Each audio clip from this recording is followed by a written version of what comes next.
읽어드리는 MZ세대 임조은 기자입니다. 인터넷 신문 최부식의 언론은 언론다운 언론, 고품질, 클래스가 다른 언론을 지향합니다. 오늘 소개하는 글은 변호사인 엄상희 개건 논설위원이 쓴 이재명 얼굴을 보면 웃음 뒤에 메마른 눈물이 보인다 입니다. 고등학교 시절 한 친구의 모습이 지금도 기억에 생생하다. 가난한 아버지가 방에 연탄불을 피워놓고 죽었다고 했다. 그의 고학이 시작됐다. 남의 집에 들어가 그 집 아이를 가르치며 밥을 얻어먹었다. 한 가구점 사장의 장학금을 조금 지급받는다고 했다. 서울대를 가기 위해 그의 눈에선 퍼런 불꽃이 튀는 것 같았다. 쉬는 시간에 화장실에 가고 싶어도 풀던 수학 문제를 마무리하느라고 참는 모습이었다. 참 독하다는 생각을 했다. 그는 서울대에 떨어지고 다음 해에도 떨어졌다. 세 번째 도전에 합격을 했다. 그는 대학 시절 행정고시에 합격했다. 공직 생활을 하면서 그는 진급의 날개를 달기 위해 유학을 준비했다. 그는 국비 장학생으로 영국에서 박사학위를 취득했다. 그는 청와대 비서관을 거쳤고 고위 공직자가 됐다. 그러나 대통령은 그가 목표로 했던 장관이나 차관의 벼슬은 주지 않았다. 정년을 채우고 그는 자리에서 물러나왔다. 그는 로펌의 고문으로 들어가 그가 일했던 부서의 로비를 담당하고 있는 것 같았다. 동창 모임에서 그를 잠시 본 적이 있다. 옆에서 그의 절박한 삶을 보았던 나는 그의 성공에 누구보다 박수를 쳐주고 싶었던 사람이다. 그러나 늙어서 만난 그의 모습은 변해 있었다. 그는 지위와 자격을 우상으로 섬기는 그냥 세상 사람인 것 같았다. 알맹이를 놓쳐버린 껍질만 남은 듯한 느낌이 들었다. 공허했다. 그게 그의 목적지였던가? 또 다른 친구가 있다. 초등학교 4학년 시절 우리 반 반장을 하던 아이였다. 나는 그 아이를 무척 좋아했다. 그 아이는 자기가 판잣집에 살고 있다는 걸 감추었다.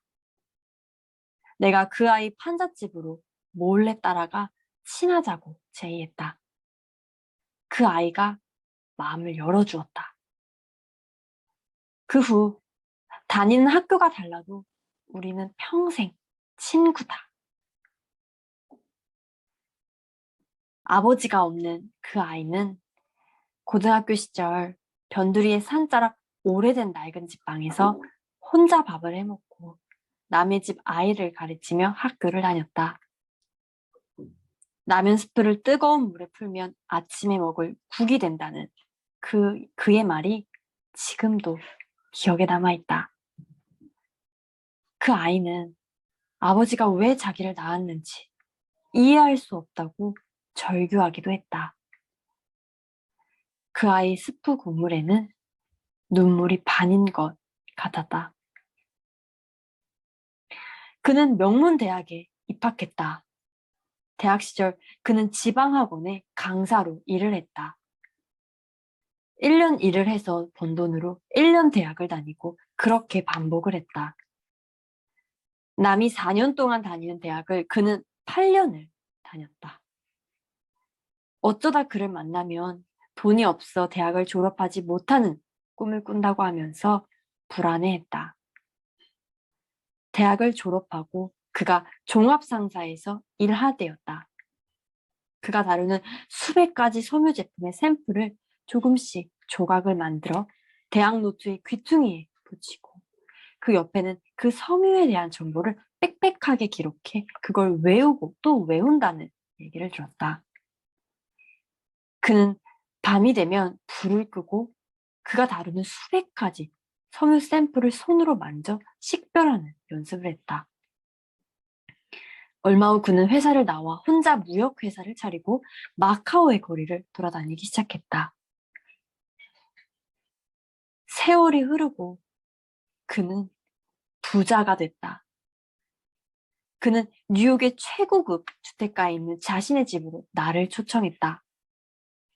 세계에서 가장 부동산 가격이 높은 홍콩섬의 넓은 아파트에도 나를 불러 자랑했다. 서울의 여의도에도 아파트가 있었다. 다른 부동산들도 많은 것 같았다. 가족도 직접 보지 않은 어린 시절의 자신을 아는 내가 칭찬해 주기를 바라는 마음 같았다. 나는 그에게 진심으로 마음의 박수를 쳐주었다. 다시 세월이 흐르고 그나 나나 머리가 하얀 눈으로 덮였다. 우리는 등도 꾸부정한 노인이 됐다. 그가 한국에 와서 같이 밥을 먹을 때면 그의 얼굴은 기쁜 얼굴이 아니었다. 허무와 우수의 어두운 그림자가 보였다. 그 역시 돈을 따라가다가 그게 우상이 된 면이 있는 것 같았다. 민주당 대통령 후보가 된 이재명은 소년 시절 공장에서 얻어맞으며 검정고시를 준비했다고 한다. 아침에 출근하면 작업 반장이 때리고 퇴근할 때 때렸다고 했다. 점심시간이면 공원 2명을 뽑아 권투를 시키는 그런 야만적인 노동 환경에서 고학을 했다고 한다. 그는 장학금을 주는 대학으로 진학해 공부하고 고시 합격해 변호사가 되고 시장이 되고 도지사가 되고 대통령 후보가 됐다. 이따금 텔레비전 화면에 비치는 그의 얼굴을 보면 그의 웃음 뒤에 메마른 눈물이 보이고 그의 미소는 슬프다. 그가 대통령이 된다 해도 영혼 속에 그 알맹이가 없다면 뒤에 남은 것은 정상에 꽂아놓은 허무의 깃발일지도 모른다. 대통령이라는 자리도 잠시 따라간 우상일 수 있기 때문이다. 인간의 영혼에는 가난을 가난으로 여기지 않고 고통을 고통으로 느끼지 않게 해주는 그런 존재가 있어야 한다. 가난을 벗으로 삼고 고통을 스승으로 삼게 하는 그런 존재다. 그게 있으면 고학은 이미 고학은 아니고 가난 속에서도 사랑과 기쁨과 평화가 있다. 세상의 연민을 구걸하지 않는다. 영혼에 그런 존재가 있어야 수채가의 독초가 난초로 변할 수 있다는 생각이다.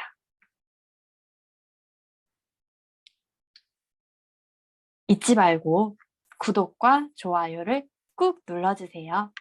그리고 언론다운 언론, 최부식의 언론으로 들어오십시오. 검색창에 최부식의 언론을 입력하시면 됩니다. 좋은 하루 되십시오. 임조은 기자였습니다.